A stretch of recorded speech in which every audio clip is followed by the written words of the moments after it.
क्या आपके डॉक्टर ने भी आपको सर्वाइकल स्टिच लगाने की सलाह दी है? आइए जानते हैं सर्वाइकल स्टिच के बारे में विस्तार से। आमतौर पर प्रेगनेंसी के दौरान गर्भाशय का द्वार यानी सर्विक्स बंद रहता है। यह सर्विक्स सिर्फ डिलीवरी के टाइम पर ही खुलता है, जिससे बच्चा नीचे से डिलीवर हो सके। कभी कभी किसी महिला में यह समय से पहले खुल जाता है, जिससे कि गर्भपात या फिर pre term delivery, pre mature delivery होने का चांस हो जाता है। अब इस स्थिति में हम ये चीज रोकने के लिए सर्वाइकल स्टिच लगाते हैं, यानी गर्भाशय के द्वार पर सर्विक्स पर हम टाँका लगाते हैं।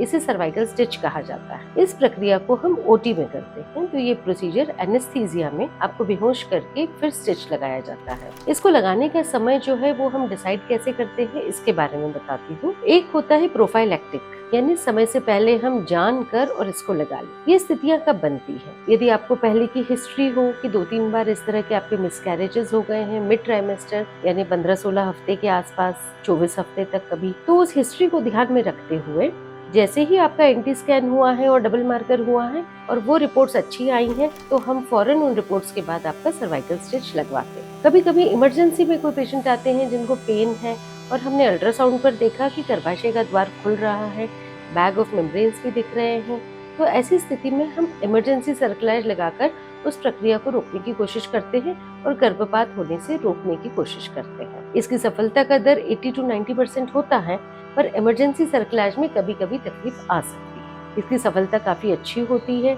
यदि आपके डॉक्टर ने आपको यह सलाह दी है तो इसे हमेशा कंसिडर करना चाहिए। इस प्रोसीजर से गर्भाशय का मुंह खुलने से रुकता है और हम एक गर्भपात होने से रोक सकते हैं, एक प्रीटर्म डिलीवरी होने से रोक सकते हैं। इसमें घबराने जैसी कोई स्थिति नहीं होती। जो गर्भाशय के द्वार पे हम टाँका लगाते हैं, इसे कई लोग सर्कलाज भी कहते हैं, कोई सर्वाइकल स्टिच कहते हैं, तो बात एक ही होती है। सर्वाइकल स्टिच लगाने के बाद आपको प्रोजेस्टेरोन सपोर्ट रेस्ट के लिए भी कहा जाता है और प्रेगनेंसी को नॉर्मल तौर पे आगे बढ़ने देते हैं।